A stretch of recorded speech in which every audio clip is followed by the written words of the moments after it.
Olá, meus queridos alunos, que mais uma vez o professor Luiz Iago, e agora nós vamos dar início aqui à nossa aula de geografia de número 5, certo, pessoal? E agora, nessa aula aqui, nós iremos abordar o tema de número 2, certo, do livro 2 de vocês. Lembrando, pessoal, desde a nossa aula passada, quando nós falamos aqui sobre a regionalização do continente americano, que nós já estamos aqui estudando o livro novo, o livro 2, ok? De vocês. Então, aqui nessa aula, a gente vai para o segundo tema do livro 2, né? Da unidade 3 do livro 2, que é justamente sobre os aspectos naturais do continente americano.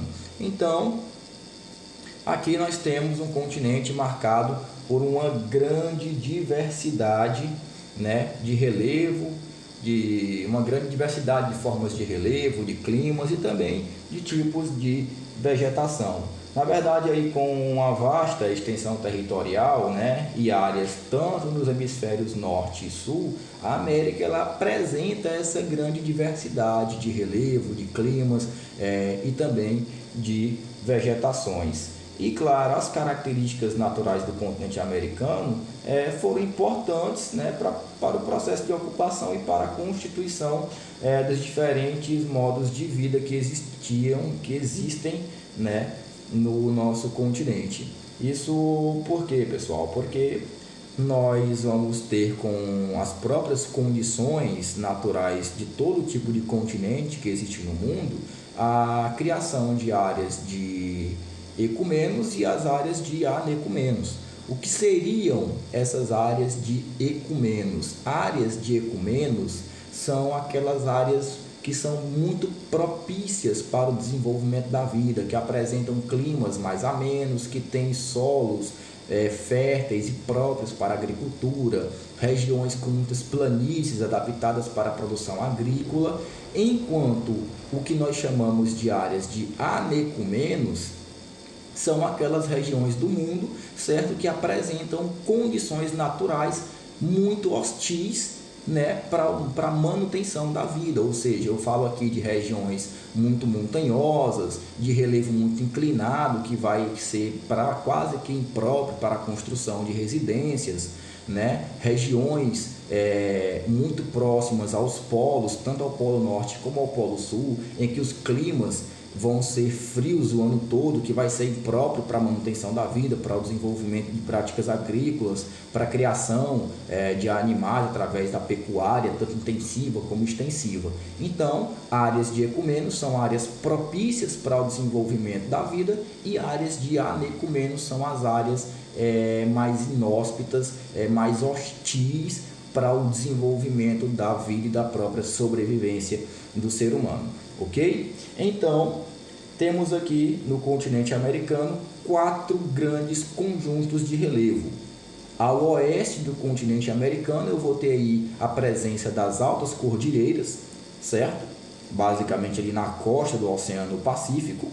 Na parte central do continente americano, eu vou ter a presença tanto de planícies como também de depressões. E a leste, já ali na costa do Oceano Atlântico, que é por onde começa o processo de colonização do continente americano, ok?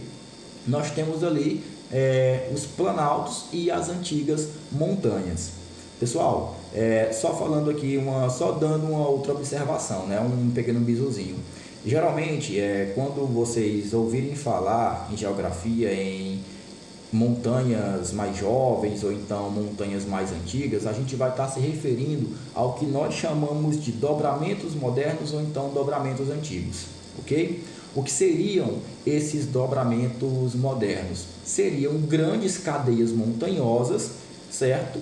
Que foram formadas mais recentemente no planeta. Certo? Aí nós temos cadeias montanhosas que vão de 40 a 250 milhões de anos atrás. Esse é o período de sua formação. E as cadeias montanhosas mais antigas, que nós também chamamos de dobramentos antigos, são cadeias montanhosas, certo? Que já vão ter uma formação muito mais antiga do que as outras que eu citei para vocês, do que os dobramentos modernos. Nesses dobramentos antigos, a gente vai falar de idades do período de formação da Terra, certo? De idades de 4 bilhões de anos atrás. Então, uma outra diferença entre elas. Os dobramentos modernos, né, eles vão apresentar altitudes bem elevadas, por questão de serem mais jovens, enquanto os dobramentos antigos, que são as montanhas mais antigas, apresentam uma altitude bem menor. Por quê, pessoal? Porque essas montanhas, elas passaram mais tempos aí, muito mais tempo, expostas às ações naturais, da chuva, do sol, do vento. Com isso, o cume dessas montanhas, ele foi muito desgastado e a altitude delas foi também baixada, né? Ela tem altitudes bem menos elevadas, ok? Para poder caracterizar melhor, como exemplos de dobramentos modernos ou então montanhas mais jovens, eu tenho a Cordilheira dos Andes, aqui na América do Sul, né? E como exemplos de dobramentos antigos, de cadeias montanhosas mais antigas, eu tenho aí os Montes Apalaches nos Estados Unidos e a Serra do Mar aqui no Brasil, ok? Então, fica aí essa pequena observação que é importante vocês saberem, porque uma hora ou outra aqui no nosso conteúdo a gente vai fazer referência ou às montanhas mais jovens, ou então chamaremos dobramentos modernos, e também faremos referência às montanhas mais antigas, ou então também chamaremos elas de dobramentos antigos. Então, para vocês não se perderem aí nessas denominações, está feita aí essa pequena observação, ok?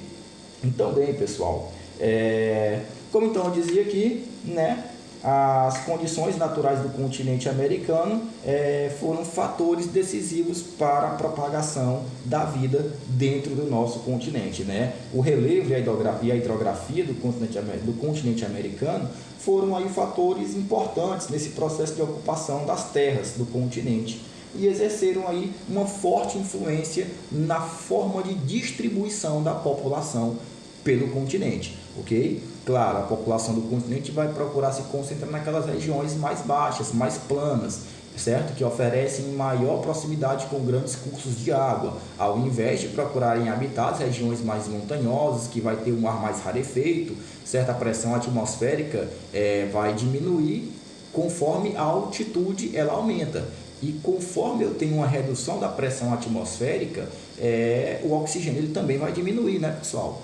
Então, quanto mais baixa a região, maior é a pressão atmosférica, mais oferta de oxigênio tem, porque o ar ele é menos rarefeito, ok? Então, vamos aí continuar. Aqui nesse mapa vocês podem ter conhecimento aí da formação de muitas cadeias montanhosas, né, dos aspectos físicos do continente americano. Vocês podem perceber aí que aqui na porção oeste, né, do continente americano, aqui na costa do Oceano Pacífico, nós vamos ter uma grande formação montanhosa que se estende desde o Alasca até o extremo sul do Chile, ok? E mais na frente nós iremos aqui ver um pouco mais sobre elas, certo? Dando continuidade aqui, temos aqui a costa oeste do continente americano. Pessoal, a costa oeste do continente americano é a costa banhada pelo Oceano Pacífico, ok? É justamente aqui na costa oeste que nós temos a formação de montanhas mais jovens, os dobramentos modernos, ok? Como, por exemplo, aí a Cordilheira dos Andes. Temos aí basicamente um conjunto montanhoso de aproximadamente 15 mil quilômetros. Esse conjunto montanhoso ele vai se estender do Alasca até o extremo sul do Chile, como vocês viram no mapa anterior, certo? E em cada região do continente americano, esse conjunto montanhoso ele vai receber uma denominação específica. Nos Estados Unidos e Canadá, certo? Essas montanhas são chamadas de rochosas, montanhas rochosas. No México, esse mesmo conjunto de montanhas vai ser chamado Serra da Madre, né? Serra Madre, enquanto na América do Sul nós conhecemos por Cordilheira dos Andes. E aí vem uma questão, vocês devem se perguntar, como é que essas montanhas elas vão ser formadas? Pessoal, toda montanha ela vai ser formada pela ação tectônica das placas, né? Pelo tectonismo das placas. Nós sabemos que as placas tectônicas elas vão se deslocar ali no manto terrestre, ok? E elas podem tanto convergir uma contra a outra, né? Uma de frente à outra, como também podem se separar, ok? O que é mais comum acontecer? As placas elas se chocarem uma contra a outra, ok? No movimento aí que nós chamamos de convergente. Quando acontece o movimento convergente, geralmente uma placa ela vai subir em cima da outra, né? As placas elas vêm uma contra a outra, se chocam no movimento convergente. A placa mais leve geralmente ela vai subir, enquanto a placa mais pesada ela tende a afundar. Quando essa placa sobe, acontece o que nós chamamos de abdução, né? Quando a placa desce, acontece a subdução. O que é que vai acontecer aqui, pessoal? Quando essa placa tectônica que se chocou de frente com a outra subiu, a superfície do planeta vai se alterar, né? Ela vai subir também, vai criar um monte de rusgas que nós conhecemos atualmente como montanhas, ok? Então é dessa maneira, é através desse processo aí que essas montanhas elas são formadas ao longo de toda a história do planeta Terra, desde as montanhas antigas, os dobramentos antigos, às montanhas mais jovens, né? Os dobramentos modernos, como aí a Cordilheira dos Andes, ok, pessoal? Então, temos aí agora algumas características da costa leste. Aqui nós temos as montanhas e planaltos antigos. É justamente aqui na costa leste do continente americano que nós vamos encontrar os dobramentos antigos, né? Como os Montes Apalaches, aqui no Brasil, a Serra do Mar, ok? Aqui nós temos a primeira região a ser explorada e ocupada pelos colonizadores. Para quem bem sabe, para quem bem lembra aí do conteúdo de história, lá, história do Brasil, processo de colonização, vocês sabem muito bem que quando o colonizador europeu ele chega no continente americano, ele chega através do Oceano Atlântico. Então ele vai descer na costa leste, né, pessoal, do nosso continente americano. E com isso, a partir daí, ele começa a manter contato com os povos nativos e começa a iniciar um processo de colonização, ok? Temos aí como característica o Canadá, né, que se destaca aí pela presença do Planalto Laurentiano. Os Estados Unidos, nós temos aí os Montes Apalaches, e na América do Sul nós temos aí o Planalto das Guianas e o Planalto brasileiro. Aí são algumas características do relevo presente na costa leste do continente americano. E uma pequena observação a se fazer, pessoal. As planícies litorâneas ou costeiras, certo? Elas estão presentes tanto na costa do Atlântico, na porção leste do continente, como na costa do Pacífico, na porção oeste. A observação que eu tenho a fazer é qual, pessoal? Grande parte da produção agrícola, certo? É feita justamente nas áreas de planície, pessoal, por terem terras planas, correndo água, correndo rios em muitos casos, o que é muito propício para o desenvolvimento da agricultura, para a criação de animais, no caso aí para a expansão da pecuária, ok? Na costa leste, que é banhada pelo Oceano Atlântico, grande parte das planícies elas são bem grandes, elas são bem largas, porém na costa do Pacífico, que abrange aí a costa oeste, certo? As planícies elas são bem estreitas por questão da faixa de terra ser muito limitada e ter-se a presença de muitas cadeias montanhosas, ok? Então fica aí essa pequena observação. Aí nós temos agora os tipos de clima presentes no continente americano, certo, pessoal? E eu, esquecendo aqui, só fazer mais uma pequena observação, ok? Com relação às planícies e depressões, ok, pessoal? Do continente americano. Na porção central do continente americano, nós vamos encontrar grande parte das planícies e depressões, ok? Como a planície central, que vai ficar na América do Norte, né? As planícies e depressões da Amazônia e também a planície do Pantanal e a depressão do Chaco, que vão ficar na América do Sul, ok? As planícies aí situadas no norte, elas assumiram uma grande importância econômica, porque nelas houve-se a possibilidade de desenvolvimento de grandes atividades econômicas, tanto industriais como também agrícolas, tá certo? No Canadá, por exemplo, ocorre aí uma intensa concentração urbana e industrial nessas regiões de planície, certo? Na América do Sul, as principais planícies e depressões centrais são a Amazônica e a Platina, ok? Que são, na verdade, pouco povoadas e nelas se destacam aí basicamente a atividade da pesca, o extrativismo vegetal, né? E também a prática da pecuária, ok? Então, dando continuidade aí, agora a gente vai aqui entender um pouco do clima do continente americano, como é que vai estar distribuído aí o clima da América. Pessoal, com relação ao clima da América, nós temos aí basicamente 10 modelos climáticos, como vocês podem ver aí divididos nesse mapa que está sendo apresentado para vocês na tela, ok? Seria muito bom que vocês abrissem o livro de vocês na página 272, porque nele nós temos a caracterização de cada um dos climas que estão presentes aí no continente americano.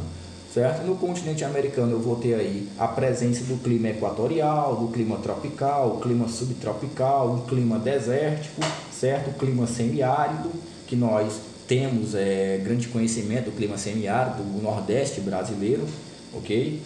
Temos aí também a presença do clima mediterrâneo, o clima temperado, o clima frio, o clima polar nas regiões extremo norte, extremo sul, né, do continente, e também o clima frio de montanha. E claro, as características de cada um desses climas. O clima equatorial, pessoal, ele é um clima quente e úmido, ok? Que vai ser aí característico das áreas próximas às ilhas do Equador.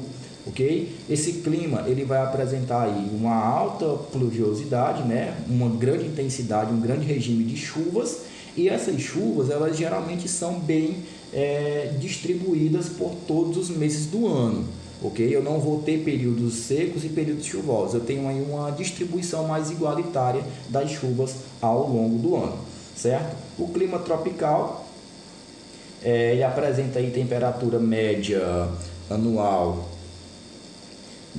superior a 18 graus Celsius, né, centígrados aí, e tem chuvas concentradas no verão e o inverno seco, e ele vai ser amplamente aí influenciado pelas massas de ar úmidas vindas do oceano. No clima subtropical eu vou ter um tipo climático de transição, certo? Entre as zonas temperadas, que são mais frias, e as zonas tropicais, que são mais quentes, ok?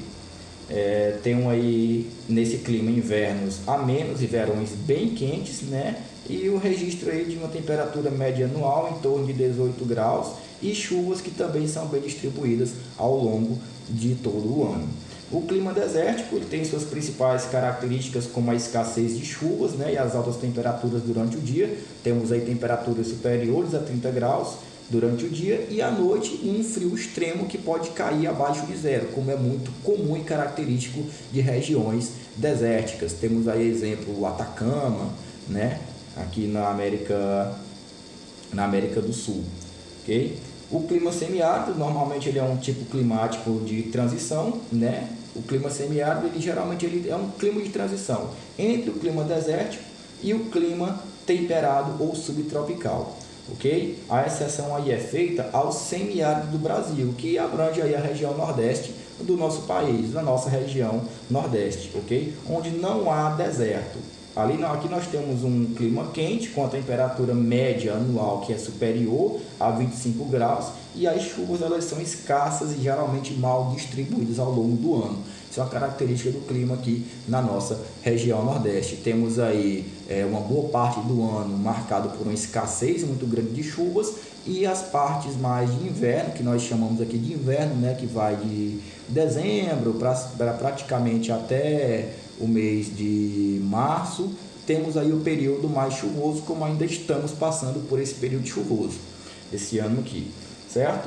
Temos aí o clima mediterrâneo. O clima mediterrâneo ele não é característico somente do continente europeu, certo? Daquela região que abrange ali o mar Mediterrâneo no continente europeu. O clima mediterrâneo ele também ocorre aqui na América, certo? Ele ocorre em uma estreita faixa na Califórnia e outra no litoral do Chile, ok? Suas principais características são invernos chuvosos e verões bem mais secos.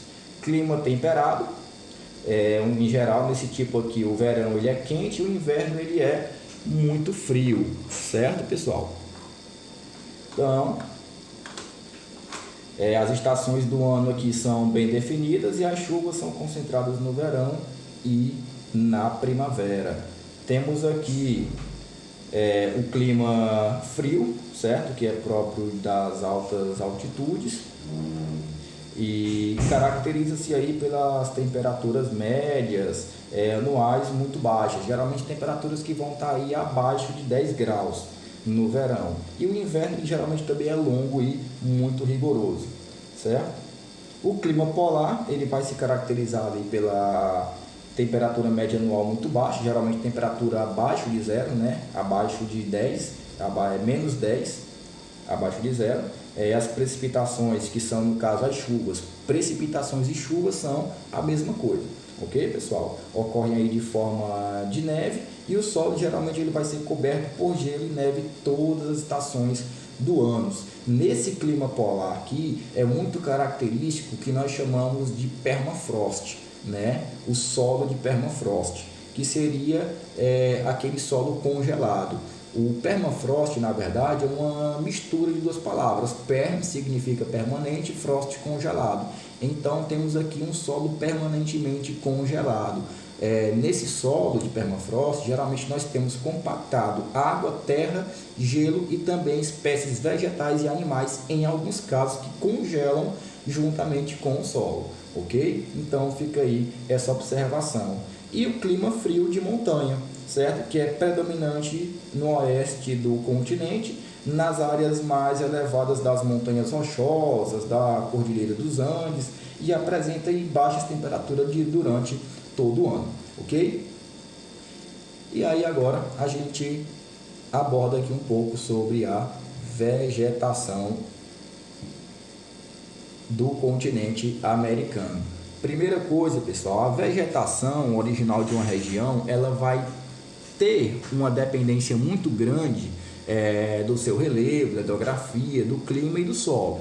Ou seja, o que é que vai definir a característica da vegetação de uma região da Terra, de uma determinada área? É basicamente o relevo, né? A hidrografia, a grande ou a pouca oferta de água, o clima e o solo. Esses 4 fatores eles vão ser determinantes, certo? Na composição e na caracterização da vegetação de uma região, ok? Isso significa, então, dizer que as ações voltadas ao desenvolvimento econômico, né, como, por exemplo, a derrubada da vegetação nativa para poder construir estradas, pontes, ferrovias, hidrelétricas, para poder extrair recursos da natureza e, dessa maneira, expandir tanto as áreas agrícolas como também as áreas urbanas, vão provocar modificações muito bruscas em muitos elementos naturais, pessoal. Ok? Então, a vegetação de uma região, além dela sofrer a influência do relevo, da hidrografia, do clima e do solo, ela também sofre a influência da ação humana na sua caracterização. Ok? Se eu tenho a modificação do solo, consequentemente ali a fertilidade dele, a capacidade de regeneração dele vai ser muito diminuído, que vai afetar no processo de reconstrução de toda a vegetação que estava passando sobre aquele solo, certo? Então, na América, alguns tipos de vegetação vão sofrer ao longo aí da sua história grandes alterações por questão da própria ação humana que vai modificar aqueles espaços para melhor aproveitá-los economicamente, né? Temos aí a devastação de florestas para a construção de cidades, poluição de rios por questão da ação da indústria, certo, pessoal? E todo esse processo de degradação vai mudar drasticamente ali as características do clima, certo? Vai mudar as características da vegetação, as características da fauna, da flora em si, ok? E também, é claro, a própria disponibilidade de recursos ao longo do tempo, ok? Então, eu tenho aqui como alguns modelos de vegetação da América que vão sofrer com essa ação destrutiva do ser humano, a floresta boreal, né? Que também pode ser chamada floresta de taíga ou então floresta de coníferas. É essa primeira imagem que vocês podem ver logo aqui abaixo na tela, à esquerda, bem à esquerda da tela de vocês, que apresenta essas florestas com essa paisagem rochosa da montanha coberta por neve. Aí é o exemplo de floresta de coníferas, certo, pessoal? Por que ela é chamada de floresta de coníferas? Porque ela vai apresentar plantas que no seu topo vão ter o formato de um cone. Ok, pessoal? Então, essa floresta boreal, ou de coníferas, ou então de taiga, é um bioma muito característico na América do Canadá, certo? E vai ser formada por pinheiros e ela vai sofrer muito a exploração do ser humano para a produção de madeira e papel, uma atividade que hoje vai ser praticada no Canadá por meio do reflorestamento, certo? Tanto a extração de madeira como para a fabricação de móveis, de residências, ou então a própria fabricação de papel no Canadá, vai ser dada grande parte dela com madeira de reflorestamento, ok? O Canadá ele vai ser um dos grandes países do mundo que vão praticar amplamente as técnicas de manejo florestal, certo? Realizando aí o replantio de muitas áreas que foram devastadas ao longo dos anos pela exploração humana a recursos naturais. Tenho também aí a floresta temperada, que é essa imagem logo ao lado aí, que apresenta essa folhagem mais avermelhada e também com tonalidades mais amareladas. Essa daí ela foi bastante devastada pela ação humana e substituída principalmente pela agricultura, certo? Hoje essa formação vegetal ela vai estar presente apenas em alguns parques e reservas nacionais, ok? Temos aí também a pradaria. Pessoal, lembrando, esse clima temperado, certo? Essa floresta, esse clima de característica temperado, ele tem aí 4 estações do ano muito bem definidas, ok? Inverno, verão, primavera e outono. Essa é uma característica do clima temperado.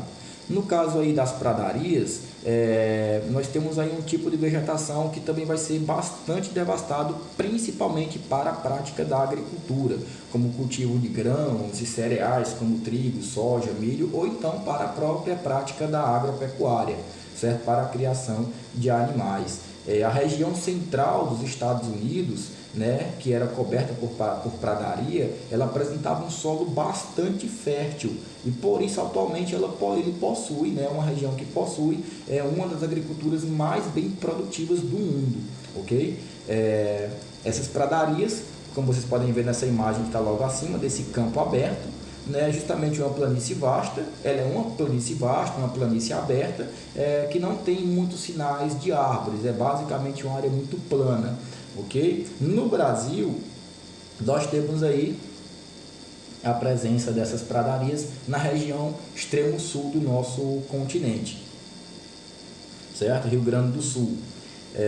E temos também aí as florestas tropicais e equatoriais, que vão sofrer intensamente aí com o processo de ocupação econômica, certo? Dessas áreas, que vai proporcionar consequentemente aí a sua grande devastação. A Mata Atlântica brasileira, por exemplo, que é um modelo de floresta tropical, ela vai ser amplamente derrubada para dar lugar a muitas cidades. Basicamente no Brasil ele quase que não tem mais resquícios da Mata Atlântica, certo? Enquanto as florestas equatoriais aí, por sua vez, como por exemplo a Amazônia, ela vem sendo devastada, sobretudo para o uso do solo e também para a criação do gado e plantação de soja.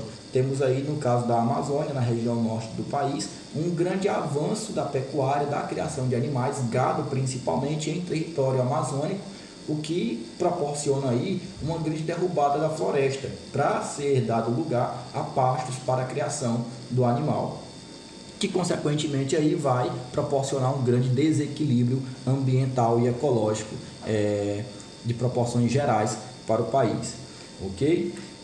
E temos, por final, aí a savana, certo? Que no Brasil a savana é mais comumente conhecida como cerrado. E aí nós temos, no caso do Brasil, um dos biomas mais devastados do nosso país, pessoal. Basicamente, quase que todo o cerrado brasileiro ele vai ser destruído para se dar lugar à implementação de culturas agrícolas, como, por exemplo, a produção da soja, principalmente a produção da soja, certo? Vai ser um dos responsáveis pela devastação aí do cerrado brasileiro, ok? Essa imagem que vocês podem ver em dimensão maior, logo aí à direita da tela de vocês, ok, pessoal? Então,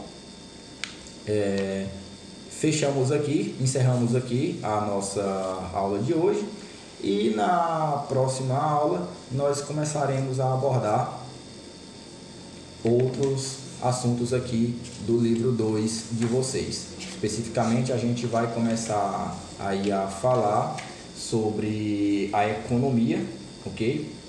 Do continente americano aí de maneira geral, certo? Então, até aí o nosso próximo